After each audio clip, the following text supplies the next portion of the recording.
Boa tarde a todos. Agradeço muito a oportunidade de estar aqui mais uma vez esse ano nesse congresso tão importante que reúne tantos profissionais da área.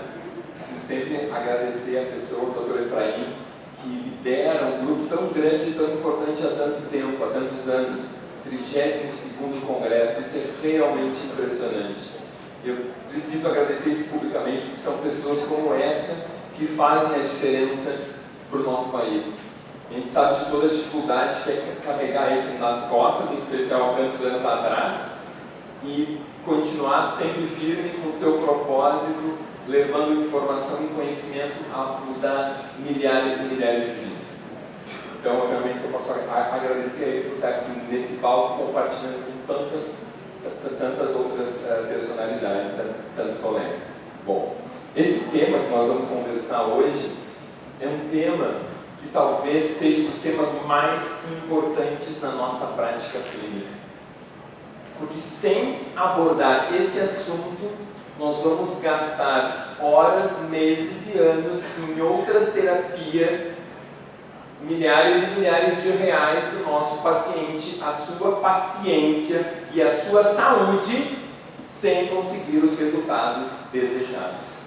E se a gente abordar esse assunto e tratar de forma eficiente, nós vamos alcançar a raiz de inúmeros problemas. Então, independente da nossa área, se você é médico, nutricionista, e se você é dermatologista, endócrino, reumato, gastro, neurologista ou psiquiatra, não importa, você tem que ter o conhecimento e a propriedade desse assunto. Eu espero que ao longo dos próximos 28 minutos eu consiga mostrar para vocês a importância disso clinicamente. E ainda eu vou falar um pouco sobre o diagnóstico, que é a parte mais difícil, mas eu também preciso dar um pouco dessa informação para vocês, ok? O tema alergia, ele é um tema bastante controverso, mesmo inclusive dentro da área da imunologia e da alergologia. Tanto que a maior parte das autoridades... Só um pouquinho. Ok? Tanto que a maior parte das autoridades na área dividem os processos alérgicos. Acho que aqui não está funcionando. O mouse. Está funcionando? Não. Mas o mouse não funciona para eu apontar na tela? Não, eu quero apontar na tela para apontar nas 4 telas ao mesmo tempo. Já que tem 4 telas, se eu usar esse, automaticamente só os que estão aqui enxergarão. Mas tudo bem, então eu faço uma passeada aqui. Automaticamente, eles subdividem as alergias em 2 tipos. Alergias mediadas pela IgE e não mediadas pela IgE, ou independentes da IgE. Quando se fala em alergias independentes da IgE, se fala o seguinte: nós não sabemos como elas funcionam. Nós sabemos da reação do tipo 4 na classificação de Gell e Kunz, que é uma alergia estritamente celular. Entretanto, há possibilidade de outros mecanismos que não os citotóxicos diretamente cometidos pelos linfócitos, ok? Então, abre-se um leque. E aí, quando se usa a nomenclatura, alguns utilizam hipersensibilidade tardia, outros alergia tardia, e alguns chegam a afirmar que pode se chamar intolerância alimentar, quando o mecanismo não é conhecido, mesmo sendo algo imunológico, o que é um pouco estranho, porque intolerância lembra déficit enzimático, como por exemplo intolerância à lactose, sacarose ou frutose, por exemplo. Ok? Então, realmente existe uma confusão e não um acordo 100% em relação à nomenclatura. Mas vamos seguindo. Bom, a incidência de alergias tem aumentado. Eu vou falar alergia porque é muito mais curto do que hipersensibilidade alimentar tardia, ok? Mas esse é o tema de hoje. Então, a incidência das alergias, em especial na pele e a alergia alimentar, vem aumentando ao longo dos últimos anos.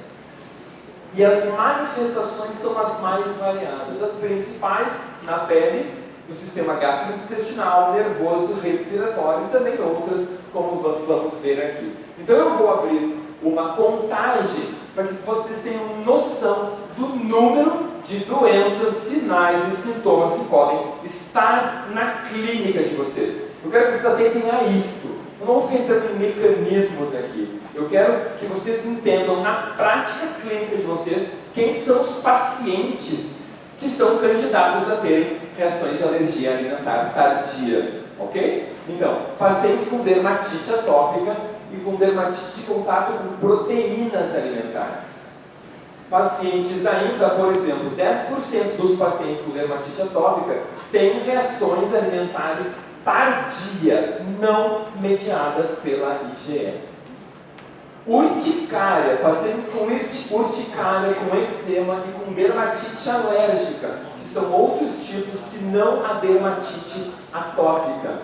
Vejam aqui, esse estudo comparou indivíduos saudáveis e indivíduos com urticária, eczema e dermatite alérgica e analisou o exame de alergias por IgG, ok? E encontrou que só 5% dos indivíduos saudáveis tinham o teste positivo, o que é um índice bem abaixo da média dos outros estudos, que encontram em média 30% de positividade na população em geral. E aqui então, urticária e eczema, veja, esses pacientes tinham 60 a 67% em média de positividade, ou seja, no teste de alergias alimentares. Então, um índice muito mais positivo. Ainda esse estudo, então, chamando de intolerância alimentar mediada por IgG, verificou a prevalência dela em pacientes com sintomas alérgicos, porém que não tinham evidências laboratoriais de alergias imediatas. Por isso, então, investigaram as tardias. E foram, então, aqui um pouco mais de 70 indivíduos. A maioria tinha urticária, alguns tinham asma. E o que os autores encontraram é que, vejam, 80% reagia a cola, levedura, trigo, vocês estão vendo os percentuais, e até 56% ao leite de vaca. Então, esses são alimentos muito reativos que se encontram frequentemente na nossa vida dos nossos pacientes.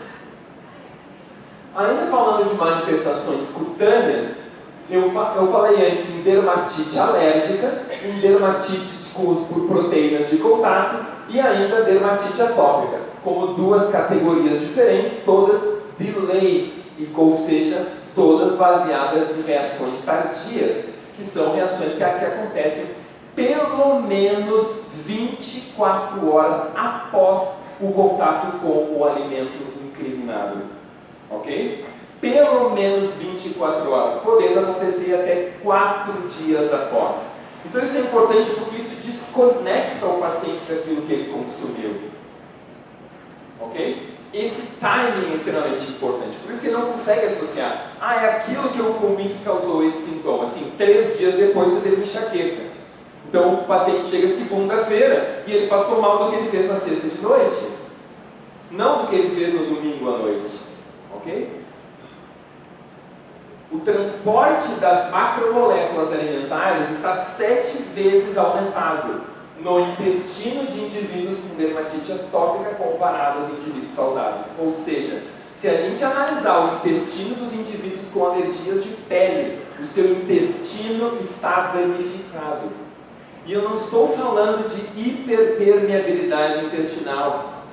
Eu estou falando de um transporte mediado por pinocitose. O que já está documentado há uns 20 anos, creio eu.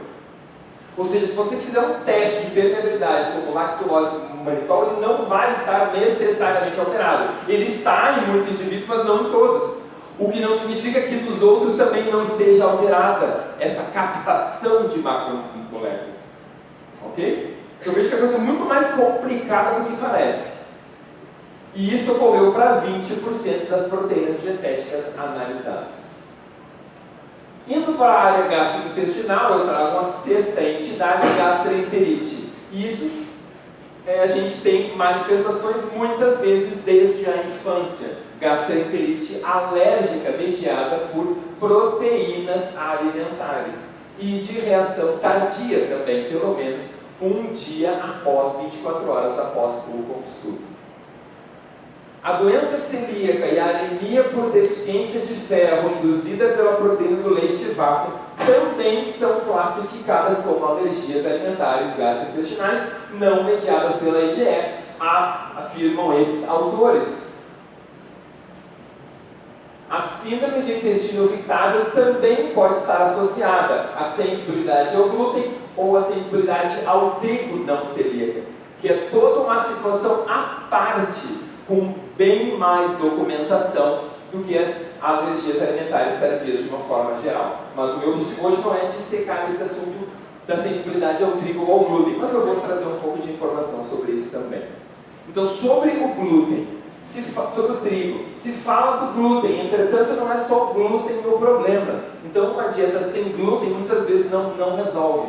E quando se faz um desafio duplo cego controlado com placebo com glúten ou com trigo, os resultados são diferentes. Porque o trigo contém FODMAPs, contém inibidores de amilase e tripsina e ainda a aglutinina do germe de trigo, que é uma lectina. Ou seja, é um alimento com vários elementos reativos ao nosso organismo. Esse outro estudo fez então a exclusão alimentar baseada nos anticorpos IgG para aliviar os sintomas da colite ulcerativa e observou bons resultados. Houve melhora clínica desses pacientes. Para ajudar na contagem, já estamos na 10ª condição clínica até aqui. Também refluxo gastroesofágico, onde não houve um manejo adequado nessas crianças. A suspeita da indução por proteínas alimentares deve ser considerada.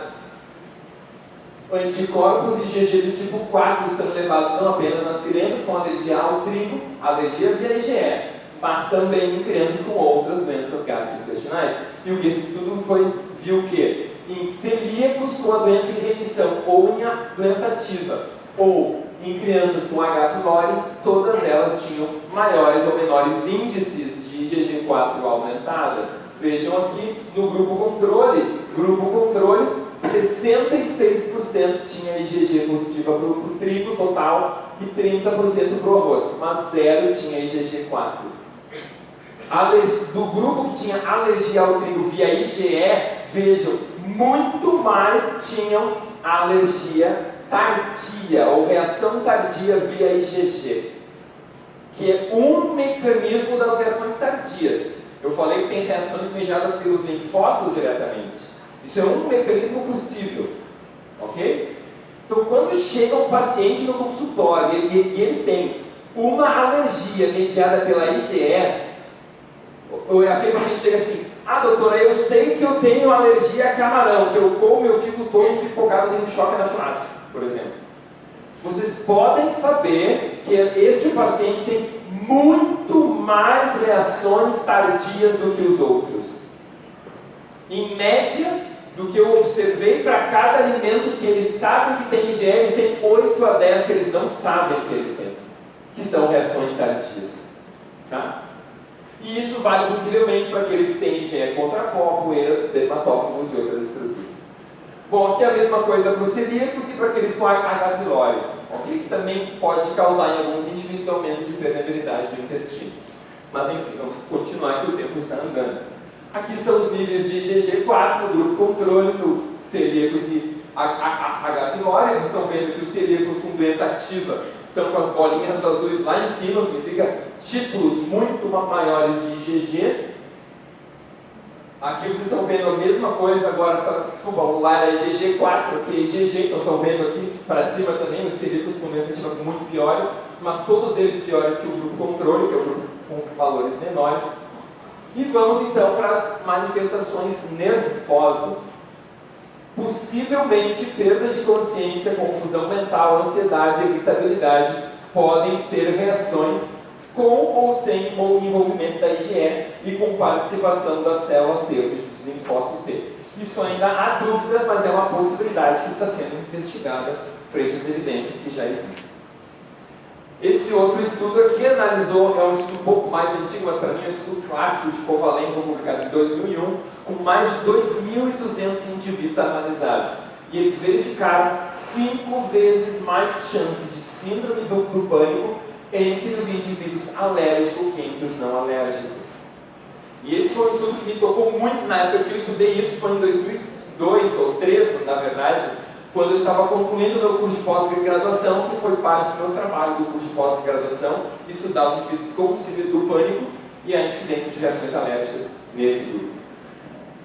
Um outro estudo também que analisou o impacto da dieta de eliminação de alérgenos no tempo de corrida e parâmetros de concentração de atletas universitários, verificou que testes de corrida, 23 indivíduos, 93 alimentos analisados, 14 dias de uma dieta de eliminação. Quais foram os resultados? O tempo de corrida não melhorou de forma significativa. Entretanto, houve melhora nas qualidades de escuta, processamento de informações, concentração e memória. Em 14 dias. Vocês não acham que isso está aparecendo muito no consultório de vocês? E talvez de pacientes que vocês não estejam vendo? Ou talvez de vocês mesmo aqui nessa sala? Que continuam comendo alérgenos e muitas vezes vocês acham que é só tomar um antihistamínico que resolve? Parece uma piada, né, quando a gente enxerga isso. Não percam as contas, eu vou para a respiratória, 20ª e 21ª manifestação, rinoconjuntivite e asma brônquica. Podem ser alimentares e podem ser tardias também. E eu falo podem, porque eu não estou dizendo que 100% das asmas são alimentares. É uma possibilidade, tem que ser investigada. A relação entre rinite, asma, sinusite e alergia alimentar e eczema são indivíduos atópicos com predisposição genética, com polimorfismos de ganho de função de interleucina 4, com polimorfismos de perda de função de L10 de TTGF-beta, menor tolerância oral. Ou seja, esses indivíduos têm que tomar cuidado, isso tem que ficar claro. Existe uma conexão entre alergias sazonais e alergias alimentares. Pacientes chegam com conjuntivite crônica, com rinite crônica, com sinusite de repetição, e nós não investigamos a alimentação.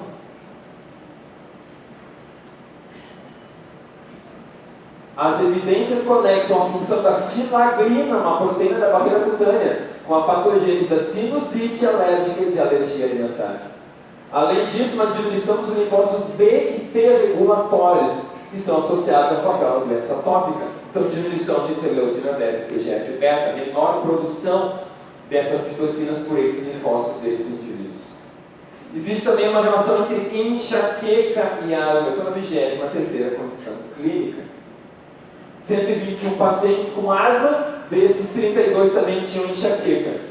E isso deu 26% da amostra, na população em geral são 10 a 15%. Rinite, 40% do grupo total, que eram os asmáticos, entre os que tinham enxaqueca e asma junto, 34% também tinha rinite. O que aconteceu? Será que a alergia mediada pela IgG não é um novo mecanismo para enxaquecas? Alérgenos podem disparar crises de enxaqueca? Esse estudo verificou também que sim.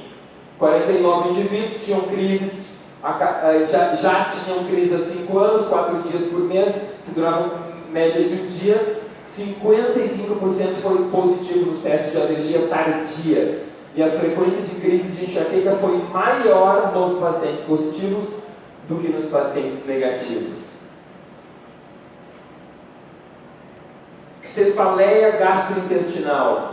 Olha só, isso aqui é um estudo sobre medicina tradicional iraniana, explicando como que a medicina tradicional desse país enxerga o intestino como causas de dor de cabeça.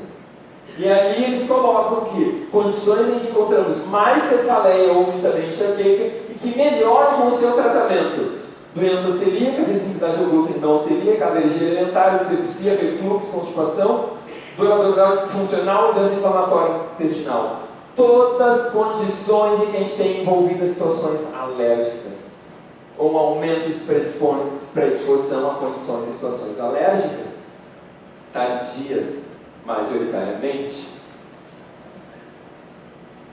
A apresentação clássica da doença celíaca é mais prevalente em crianças e as formas atípicas são mais frequentes em adultos. 85% dos adultos têm doença celíaca de forma atípica. que os anticorpos transglutaminases são pouco positivos, só 30% dos adultos têm.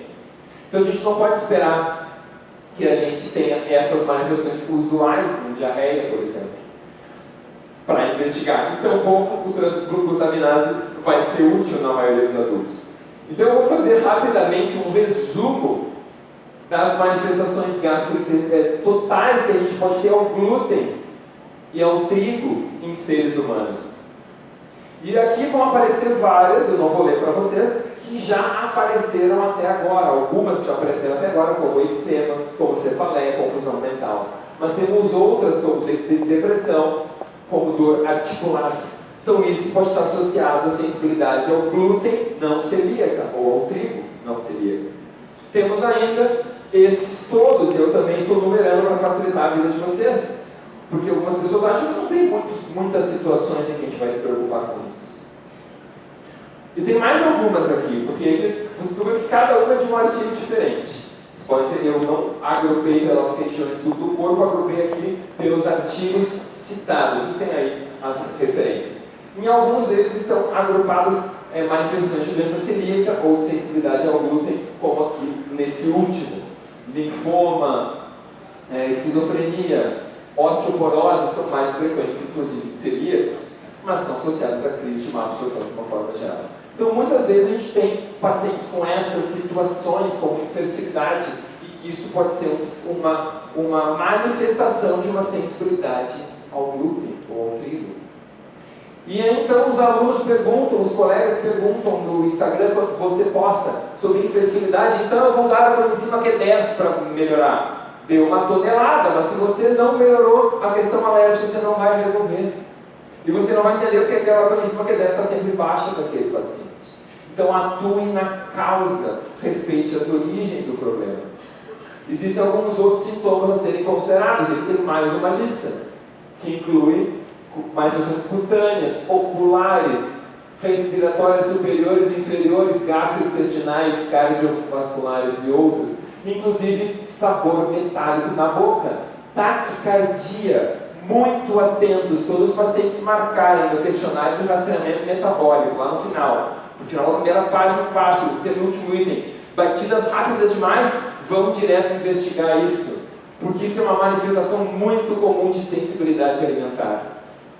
Ok? Então, esse é um antigo teste, the post-test. Algumas pessoas têm essa manifestação de taquicardia. Não percam esse dado clínico valioso. Vejam aqui prurido, cutâneo, ocular, respiratório, oral. Pessoas que ficam fungando, que ficam coçando a garganta, ficam assim, coceira o tempo todo. Lembre-se de alergias tardias. E ainda, pacientes com doença autoimune. Esse artigo investigou 100 pacientes com FAN elevado e mediu o IgG contra 50 alimentos. E olha o que aconteceu. O grupo, as barras vermelhas são dos pacientes com doença autoimune. E o grupo controle sem doença autoimune são as barras pequenas. Ou seja, muito mais reação via IgG nos pacientes com alergias tardias, com doença autoimune, desculpa. Então, doença autoimune, a primeira conduta a ser feita é eliminar os alimentos aos quais aquela pessoa reage. Mas, Gabriel, como nós vamos descobrir os alimentos aos quais uma pessoa reage? Vamos ver o que nós podemos fazer por esse paciente. 50% dos pacientes com sensibilidade ao glúten não celíaca são positivos para anticorpos antigliadina IgA. Então, se eu medir antigliadina IgA resolve? Não, eu perco 50% ainda. Não me serve muita coisa. Eu tenho que acertar em todos os casos, porque eu não quero ser dos 50% não tratados. Vocês estão comigo até agora? Então, embora seja tentador especular a interação antígeno-IgG possa causar reações adversas via sensibilidade tipo 2 e 3 na classificação de gel e Kuntz, não há experimento sólido que suporte a relevância disso nos pacientes. Okay? Então, essa é a posição oficial dos médicos convencionais, de quem trabalha na medicina convencional, de que isso não existe, que está só na cabeça dos pacientes. Nós que estamos no consultório vemos que a realidade é outra. Mas vocês podem colocar isso em dúvida, mas não podem excluir. porque já existem evidências que isso está aparecendo em alguns indivíduos, ok? Dentro das reações contra os alimentos. Bom, então por que esses dados são contraditórios? Porque os níveis de GG e GG4 não são diferentes entre indivíduos saudáveis e pacientes com atopia, alergia ao leite ou de galinha ou kiwi, ou porque a concentração de GG e de G4 contra o albumina é idêntica em indivíduos saudáveis, alérgicos e tolerantes. A concentração contra a IgG de IgG contra amendoim é maior em indivíduos alérgicos atópicos, às vezes parece que funciona, às vezes parece que não funciona. E aí então a gente não pode dizer nada. A questão é, níveis subclasses de IgG e anti-alimento não foram diferentes entre pacientes com doença inflamatória e controles, e não se relacionaram com as intolerâncias autopercebidas. Mas a maior parte desses estudos mede concentração, mas não faz qualquer intervenção para observar a melhora clínica. E esse é um dado fundamental, porque eles querem, como estão acostumados com o paradigma da IgE, eles querem correlacionar concentração com gravidade. Só que na IgG isso não funciona. Quando a gente fala em alergias tardias de uma forma geral, independente do mecanismo ser IgG, imunocomplexos, lectinas, células agindo diretamente, eu já citei 4 aqui, e eu não sei qual deles funciona no meu paciente. 1 mais 1 não é 2, 1 mais 1 pode ser 10. E quando eu tenho vários alimentos interagindo, as respostas são imprevisíveis. Então, um alimento que às vezes eu tenho IgG em grau baixo, ele pode ser clinicamente muito relevante na combinação com outros alimentos, gerando, por exemplo, imunocomplexos elevados. E isso não existe teste que preveja. Ok? Por exemplo, esse estudo mostrou que a exclusão baseada na IgG alivia os sintomas dos pacientes com colite ulcerativa. Esse estudo também mostra que a dieta de eliminação baseada na IgG reduz o número de enxaquecas em 4 semanas. Esse estudo também mostra que a eliminação dos alimentos IgG positivos melhorou enxaqueca e síndrome do intestino irritável. Entretanto, baseado nas evidências atuais, inclusive uma dieta livre de glúten e trigo pode ser recomendada para pacientes com intestino irritável. E um subgrupo de pacientes irá sempre se beneficiar, não todos, porque não é a mesma causa em todos os indivíduos. Como uma doença complexa, existem várias causas envolvidas, e uma delas em alguns pacientes. Então a visão simplista da medicina convencional é querer tratar o one size fits all. Se todos os pacientes não melhoram, não funciona. Não, aqueles que melhoram sempre melhoram quando você atua nessa causa. Okay? O termo síndrome do intestino irritável sensível ao glúten, inclusive, foi cunhado. Atualmente, entretanto, o melhor método, o método mais aceito para diagnóstico e confirmação de hipersensibilidades alimentares é empírico, por eliminação e reintrodução. Então, nenhum teste é 100%. Quanto mais mecanismos você tiver, melhor. IgG, complemento, imunocomplexos, avaliação de linfócitos agindo diretamente, ou outras tecnologias.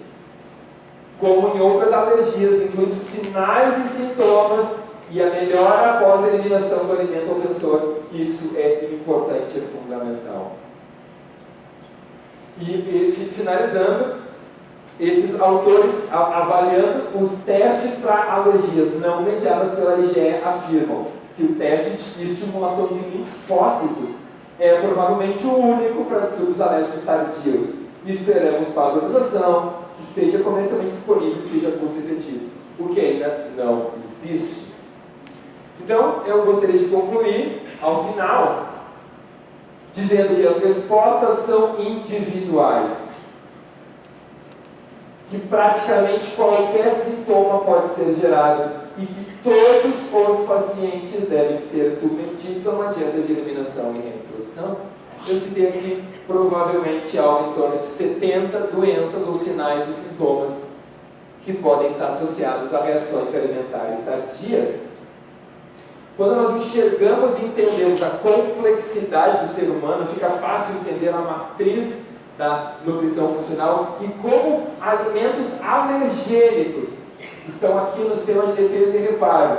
na nossa matriz, influenciam a nossa assimilação, sistema gastrointestinal e respiratório, influenciam a integridade funcional, por exemplo, da pele, influenciam a vasculatura, influenciam a energia, o cansaço à disposição, influenciam hormônios e neurotransmissores, o sono, a nutrição, a mente e as emoções. E por isso eu ouso dizer que quando não olhamos as alergias alimentares tardias, estamos falhando gravemente com o nosso paciente. E estamos permitindo um número imenso de adoecimento, de sofrimento, um custo financeiro absurdo e emocional, porque vidas aos milhares podem ser poupadas quando as pessoas entenderem que cada pessoa tem um conjunto de alimentos os quais elas foram feitas para comer, e que nenhum alimento é bom para todo mundo.